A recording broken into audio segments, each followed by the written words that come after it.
Political leadership is today being increasingly put to the test across nations of the world by the coronavirus outbreak. While some leaders have posted resounding success in this regard, there seems to be a consensus that some of their colleagues in different climes have failed to seize the moment and provide the quality of leadership that will begin to restore hope and reassure their people in the midst of a disturbing turn of events. The continued silence of Nigeria's President Muhammadu Buhari, who, by the way, has tested negative to the virus, has been criticized as unbecoming of a man on whose shoulders rests the fate of close to 200 million people. While for a wider conversation on coronavirus and the question of leadership in Nigeria, as well as other matters of national significance, we're now being joined by Dr. Chima Nnaji, a lawyer, a good governance advocate, and governorship candidate of the National Democratic Party during the 2007 general elections. Welcome to the program, Dr. Nnaji. Thank you very much, and good morning. Good to see you guys, and good morning to Nigerians. It's good to have you again join us on the morning show.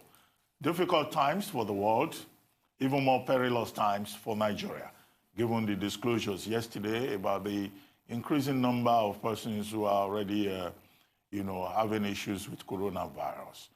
But one part of the conversation has been Nigerians saying the president should come forward and take personal charge of the war against the coronavirus.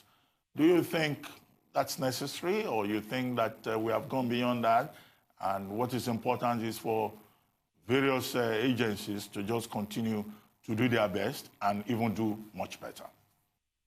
Well, it must be appreciated that leadership is very crucial in every situation.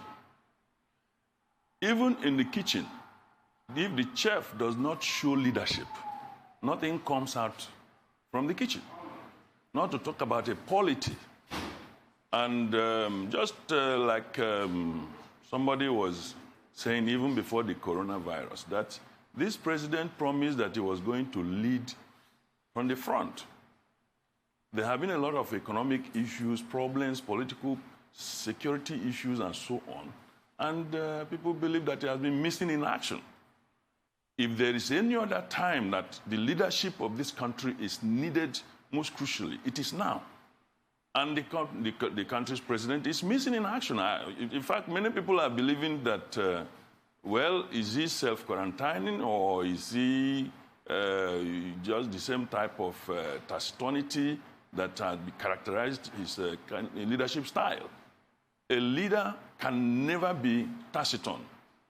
Leadership involves assertiveness. You need an extrovert, not an introvert, in a modern leadership position. You should be able to assert yourself. To assert yourself means that you must have built yourself knowledge-wise. It is the knowledge that you possess that imbues the confidence in you to be able to assert yourself, believing that even in the midst of other knowledgeable people, that you cannot be found wanting. But where you do not have knowledge and you just entered political fray, ingratiated yourself, putting yourself in power just for the sake of being in power, challenges like this expose you. And this should be the signal to any other person who wants to struggle for political position in this country. So we need the president, even if it is for 2 minutes. We see what Donald Trump is doing in America. In other countries, you don't allow heads of agencies and so on. The MD of a company makes a categorical statement that is binding. But other directors and managers, they seek approval. So if you have the chief executive of this country coming and saying that this country will do this country will do, that is where the buck stops. You do not have to say, okay, maybe the president will still give his approval or may not give his approval. So it is important, even if the president tested positive, God forbid, but he's a human being. Even if he did test positive, he should have a way of communicating, even from the quarantine position. And I don't like this idea of romanticizing the word self-isolate. Why do we use quarantine for ordinary Nigerian citizens and use that romantic word, self-isolate? There's nothing like self-isolate. This is a battle against nature, and you never win. So there's no need romanticizing things. We should call a dog so that we know the features it has. Instead of calling it, this is bulldog, this is a green dog. A dog is dog. If you are under threat in this, let me put it very clearly. There is nothing wrong if somebody contracts coronavirus. It may not be your own making. It is not criminal. There is nothing, it is nothing that could be stigmatizing. You could just be a victim of circumstance.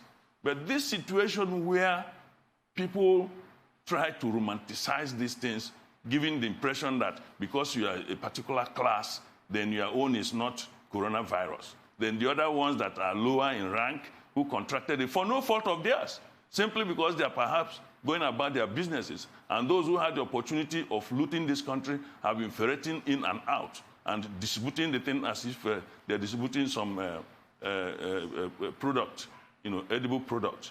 We need to be very careful. We need to call a spade a spade. If you have exposed yourself to those you know, came out from somewhere, they may not even be carrying it. You just have to quarantine yourself, not the issue of self-isolate. Isolation is not the same as quarantining, even if there's an element of isolation when you quarantine.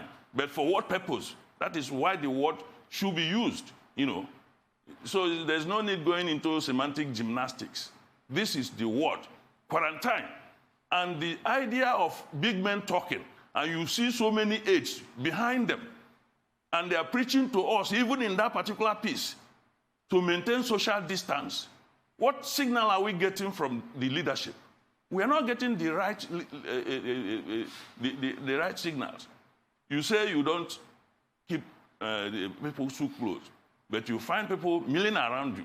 We also see the so-called leaders. They shake hands. I believe that from the news item that we heard, that the governor of Bauchi State was reported to have shaken hands with Atiku's son. The shaking of hand, was it not taking place at a time that everybody was being bombarded with news item and exhortation that we should not shake hands? So what was special about a governor violating that rule when he consistent with our culture of impunity? You are not dealing with Chima Nnaji in this instance. You are dealing with something higher than the authority. So we need to show leadership, both in our utterances and our conduct. This is not a time to express that impunity that has taken us this level. Thank you, Dr. Nnaji. You raised several points there and showed us the folly of hubris that all the rules are for everybody. Because you have a particular title, even for a finite number of years, does not make you superhuman. But you've pointed out issues of temperament and capacity with regards to the president, which is real food for thought. That much vaunted integrity does not play well here. It's beside the point. This is a medical emergency of global proportions. We really need a man for all seasons who can come out and reassure us, Nigerians. Now, in that vacuum, other political leaders have tried to take that place, including his wife, Mrs. Aisha Buhari. We had a guest on here recently, Dr. Oke Okechukwu, who mentioned that she would, quite prophetically. We've also had state governors, particularly Babajide Sanwo-Olu, maybe because I live in Lagos, I'm particularly struck by the efforts that he's making. What is your assessment of the political leadership? First, let me commend I believe the DG of NCDC, the fair doctor. I can't remember, is it Dr. Ikweazu or something like that? Dr. Ikweazu. Very well. I commend him because he has been up and doing. I also commend the governor of Lagos State. More can still be done. But the problem in this commendation and getting stuck at these levels is that there is no authority to commit or bind Nigeria as a corporate entity. For example, when we're talking about central bank has made palliative measures or made 2 billion naira or 2 trillion naira or whatever, what is the component addressing the welfare of Nigerian citizens, whom they hope to lead after this crisis. Are we going to all perish in the coronavirus issue? This palliative, look at America, where we are easily able to copy when the thing favors us. There is an avalanche of demand that people at the front lines, the doctors, the nurses, and so on, they should be accommodated in the budget there. But then that budget also accommodates the citizens of America and palliatives to ensure that businesses survive, that there should be tomorrow after today's reign. So the issue is leadership at the highest level is called for now. And that is completely and conspicuously lacking. And this is a structural thing. Because the leadership of this country under Buhari has not shown that some sufficient sensitivity, even before the coronavirus. But I think the clamor now is that perhaps if somebody who owned an umbrella never wanted to bring it out, and there's rain, that might compel him to bring it out. So if there is anything within the arsenal, the leadership arsenal of the president as a former general or whatever, this is the time he needs to deploy it, even if it is a mere agitation. So the issue is many other lieutenants are doing what they need to do, but they have their limitations. There is no way the NCDC will bind this country on areas that are within the sphere of its authority. For example, many people complain that when they make phone calls to the call centers, they are directed to take the cases to general hospital. That's not the expectation of Nigerians. General hospitals, which general hospitals? The ones that have been deliberately allowed to collapse, yeah? Or go to private clinics, some of whom are driven by the profit motive. The doctor there is a general practitioner, is a gynecologist, is an oncologist, is everything, insofar as there will be money. And this time around, in fact, he will be a coronavirus technologist. So the problem is, if we don't have leadership at a coordinating level, national coordinating level as the president, mere seeing the president make a pronouncement, even if for political reasons people never believed the president, in this particular instance. Dr. Nnaji, please hold your thoughts for a second. We need to take a short commercial break. We'll be right back.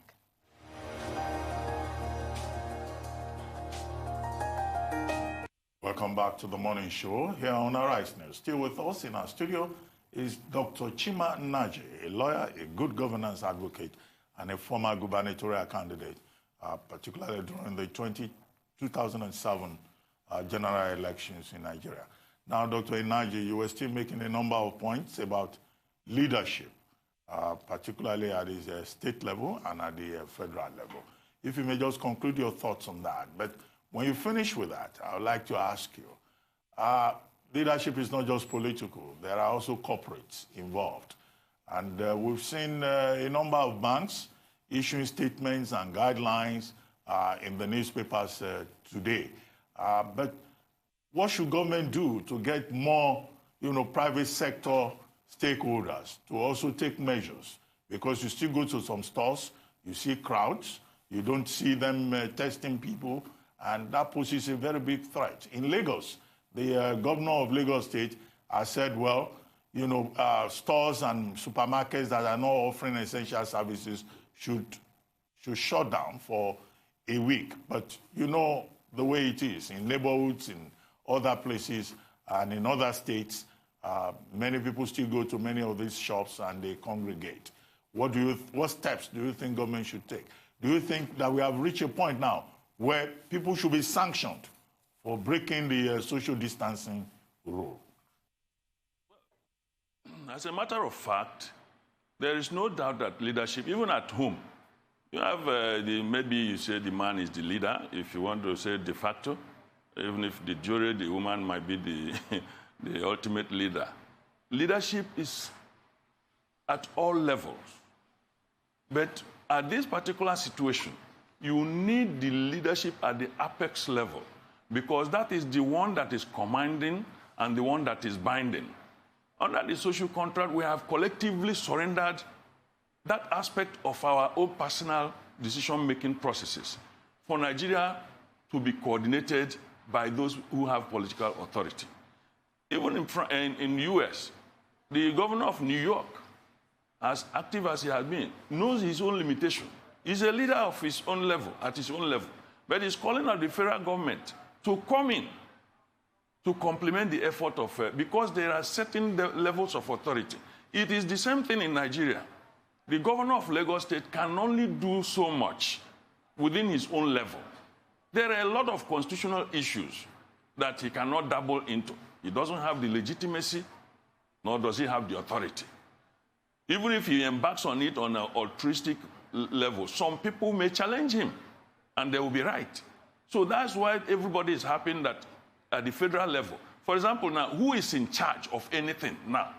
The taunting of the chief of staff as having been quarantined and all that. It's a problem. Nobody knows who is in charge.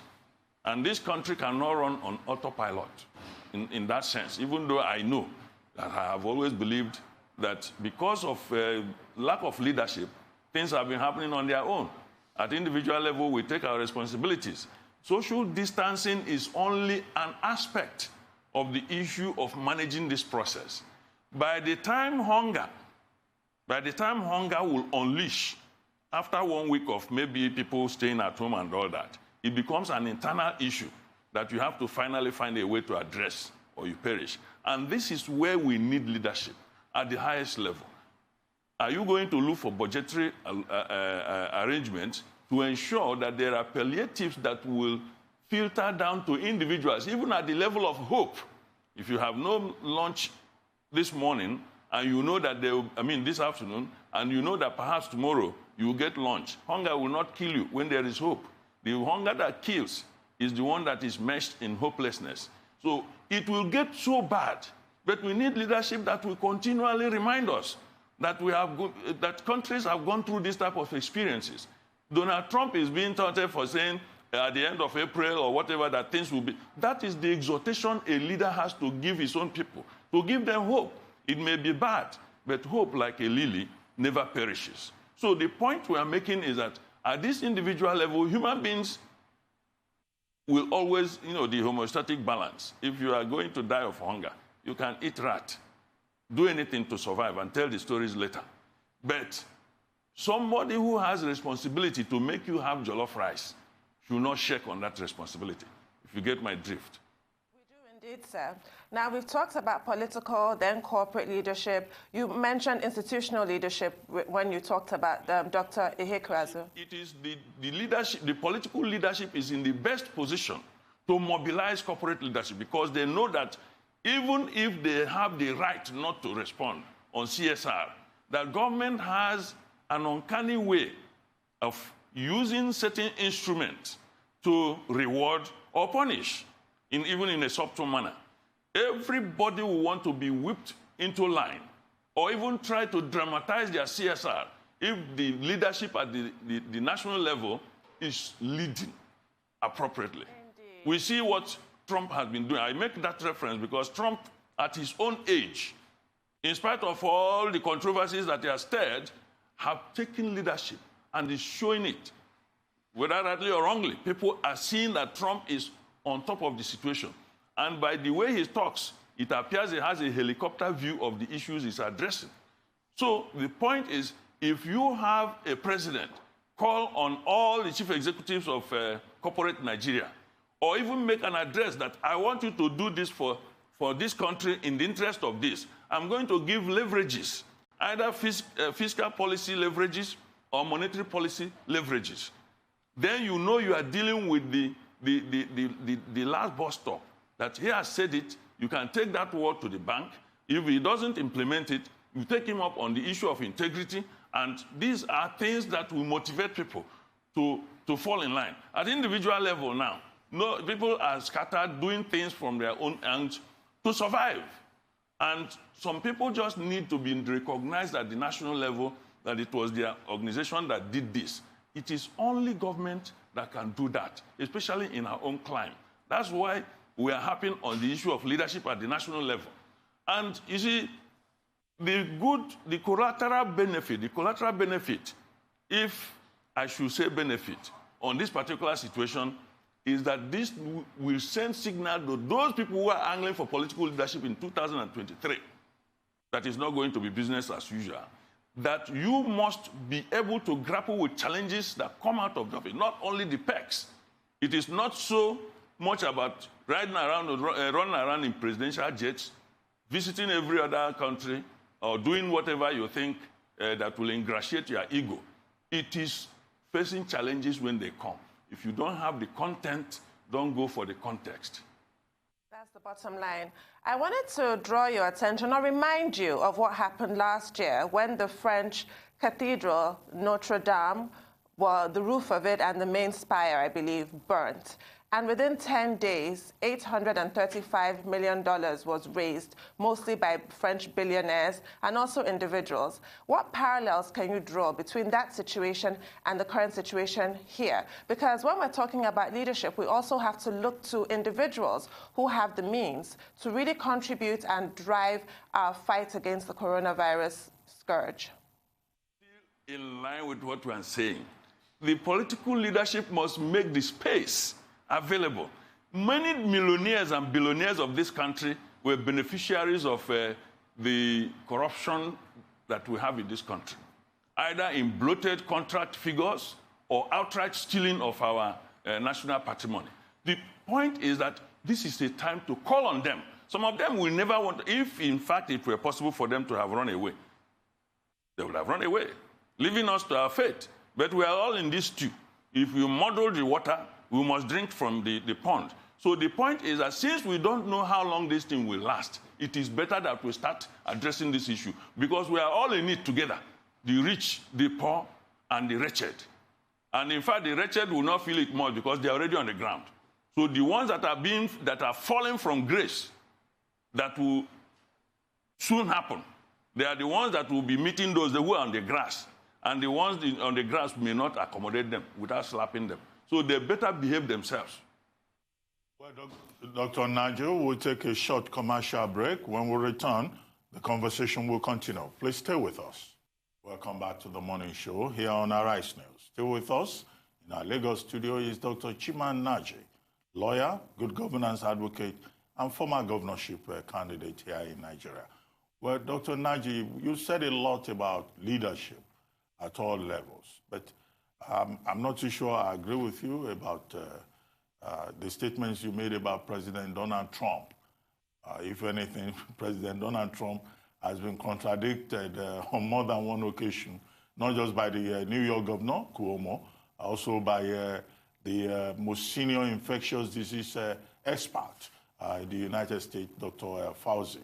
But in any case, here in Nigeria, you've also blamed political leaders, particularly President Buhari. But just to be on the same page, the federal government, in spite of the fact that the president has not addressed Nigerians, has taken quite a number of measures.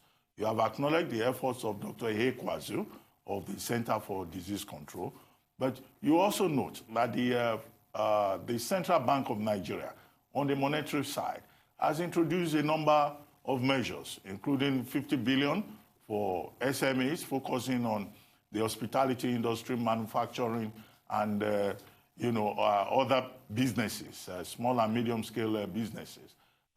There's also another 1.1 trillion. There is also a 6-point package that the CBN governor introduced. And then, of course, you have on the fiscal side attempts to recalibrate the 2020 budget, suspension of the 22.9 borrowing plan, and such other measures. Do you think all these steps that have been taken by government are inadequate? If so, what other things do you think that government, at the federal level particularly, should do? Because we need to start thinking of solutions. How do we move forward? The crisis is here. What do we do? That's a major point in my view. Particularly, let me make a statement on the Donald Trump issue.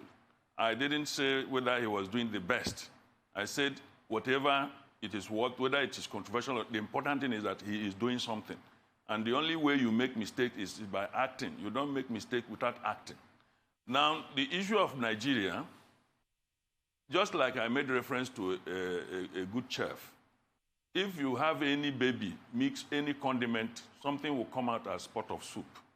But you get the best pot of soup when you have a very good chef coordinating. He knows when to put any of the condiments at any particular point in time, given the level of boiling of water or frying of the oil and what have you. The same thing here. Those who have been vested with the political authority have the responsibility, or ought to have the responsibility, to coordinate the effort of those who willy-nilly, or who ordinarily will not even want to do anything, or who will want to do something only when they are invited, because maybe there is a reward at the end of the tunnel. So the point is that all the other agencies may be doing whatever they are doing. What about the palliatives of the individuals? Where is the Nigerian citizen in the entire milieu? You understand? Yes, if the corporate Nigeria survives and the individual citizens are dying, does it make sense? The only person that can make that decision is the president. The president can direct that, okay, within 14 days, I know that many state governments are asking people to stay at home. Or even the federal government has asked people to stay at home as a means of curtailing the spread. Within this period, we know people will be hungry, we know this, that. What do we do for these people? Do we say, okay, everybody should have a certain amount of money, even if they don't access it within this period of 14 days? Like I said, the hunger that has hope enmeshed in it does not kill. What kills essentially is hopelessness. And this country will go down further if things continue this way. Every day we get one escalation or the other. And it is not being helped by the simple fact that some people who are in positions of authority are the ones spreading this thing themselves because of the culture of impunity. Somebody knew he came from outside of this country. He did not self-quarantine. He started mingling with every other person, and people who are duty-bound to join them when they are doing that are now going down. Nobody is talking about them. Do we have test kits? The ones that everybody is talking about can be done within 45 minutes. How are we sure that the testing that we have are reliable? How are we sure that we can ever get the test kits that can help us to test everybody that needs to be tested? So we need that political leadership to make those decisions. The central bank is doing what it should do, but monetary policies, like you very well know, has its own limitations. The fiscal policies are not even being matched, streamlined very thoroughly. If you talk about the 20 naira that was removed, some people I don't believe that we even had this thing called subsidy, subsidizing corruption. But that's not the issue for now. The issue is how far has that 20 naira gone to even reassure? How many citizens are benefiting from it anyway? Go to the bus stops. It's like a war zone. And we're supposed to maintain social distance. These things are not going to find ease of implementation if we don't have political leadership way into it, especially in this climate. Everybody who wants to do anything looks at the political leaders. The constituencies are left on their own. The political leadership of the constituencies, maybe the reps or their local government chairman and what have you, are left on their own. Everybody is struggling one way or the other. But we need to move in the same direction to curtail the spread. These things are not in this country. They have been imported into this country. And it's not the people in the villages that did the importation. They are just there innocently. This thing meet them. The same way they were jammed by poverty, unleashed by this same class of people. So at what end will they have some respite? It is only the elites that continually unleash pains with impunity on the ordinary, unassuming, innocent, hardworking citizens of this country. Indeed, will there be sanctions against those people who are found to have been derelict in the implementation of the social distance? We don't have a lot of time. We have a few more questions to ask you. It has come to that in Lagos. We now have a total lockdown. in Lagos, well, near total. It might come to that in the whole country. There are calls for it. With the Lagos context and also the national context, should it come to that, how should the government enforce a lockdown? Because if we're looking at what happened in Italy, with the initial reluctance of Italians to adhere to their government's policies, that is somewhat reminiscent of the way Nigerians can be. We're not necessarily the most obedient citizens at all times. We're really not. How should the government handle it? Because another vocal leader has been Narendra Modi, Prime Minister of India. In his second address this week alone, he announced a total lockdown of India, 1.3 billion people. And I read about a state called Telangana in India, where the chief minister said he's going to implement a shoot-at-sight order. Anybody found wandering outside their home should be shot. That is clearly disgusting, and I hope we don't do that here. But how should we go about it in Nigeria? You see, all that you have just stated now are still consistent with my thesis, that the political leadership at the highest level must make that commitment to take leadership, take the lead, and make pronouncements, and be seen as doing something. Lagos State governor cannot mobilize the police by way of authority, you know, the constitutional constraints. They can only influence the police. It's important that the IG made a statement asking the police formations in the country to obey the governors when it comes to the order on coronavirus and so on. But it still has its own limitation. We are used to body languages in this country. So if the president comes out and shows his body language as weighing heavily in favor of implementation of all the scientific findings on this issue of coronavirus, you will see that this country will make more progress.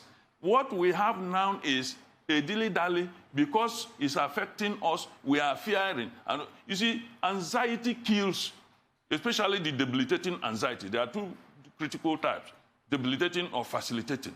I want the government to go for facilitating anxiety, the one that makes you prepare. The anxiety that makes the student to prepare for exam without collapsing in the exam hall, pretending that he has malaria because he didn't prepare. If we go for debilitating anxiety because we are already being faced by the situation, we will have problem. The advantage this country has is time. We had enough time to see the ravages of this coronavirus in other countries and in other climes, and the way they have confronted it with their mistakes and successes. So all that we need to do is to harness the political leadership to bring everybody on board. Nigerians are, well, some people accuse us of docility, but we are very good followers. If government says jump, Nigerians will say hi, hi. Only very few in the fringes who have been dining with the people in authority will say, I challenge you. That is the way Nigeria goes. So it is very important that we take advantage of what time God has given us. We won't have this time if there is more escalation. And this thing has the tendency only of growing. It doesn't go down unless we address it and redress it. We saw the issue of Ebola. Many doctors may not want to take unnecessary risks. I don't know what has been done for Dr. Adadevo. Every day we were begging that this lady should be immortalized. This is not a quota system issue. This is not federal character. We are not talking about federal character here. Otherwise, people at the front lines, I don't think they are sharing in that ratio. So the point is, leadership needs to be shown now so that those people who are in the constituency of those who have been benefiting from the profligacy of corruption will see that this is a changing time. That is the point we are making. And it is just by that showing of leadership that everything will fall. Because the Bible says, seek ye the kingdom of heaven, and every other thing will be added unto it. If the political leadership is put on the right focus, you see that everybody will fall in place. Those people who will be saying, Shaoli is talking, I can always call the presidency, and they will counter him. If they see that the presidency is aligned with what the governors are doing, nobody will challenge anybody else's authority, even in a matter of a sublime challenge. So the point we are making here is that individual citizens, apart from all the palliatives for corporate entities and what have you, either fiscal or monetary, I have not seen where it is said that Chima Nnaji will get 5,000 naira at the end of maybe 14 days or 28 days. And there are many Nigerians who are looking forward to such palliatives, even if it is a promise by somebody who has the authority to do so. You know, authority is the legitimacy.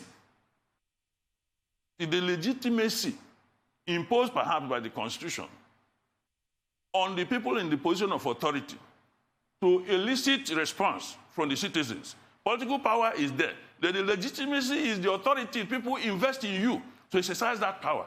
So if you think that you are holding only political power because you are already ingratiated, and maybe the people that you think are your friends or relations and so on are fine, this is a war that is beyond political power. Dr. Nnaji, well, I mean, I'm not too sure you will get the 5,000 naira that you are looking for. You are probably... Let it be given to those who need it most. Yes, I know, because you are probably referring to the example of the United States. The truth of the matter is that Nigeria is more or less broke. You know, oil prices have gone down, revenue has gone down, aggregate demand has gone down, supplies have been more or less halted. All our ports and borders have been closed down, except you are recommending to the CBN, the Central Bank of Nigeria, to adopt ways and means to print money, what they call quantitative easing, and that will create even greater problems. But before we go, finally, what lessons do you think we can learn from this in just about 30 seconds? Very loud and clear lesson. If you don't think you can stand the heat, don't go to the kitchen. If you don't have the knowledge to drive the political process and make input in a positive sense, don't contest elections. Don't manipulate elections. Don't kill Nigerians needlessly. Thank you very much, Dr. Nnaji.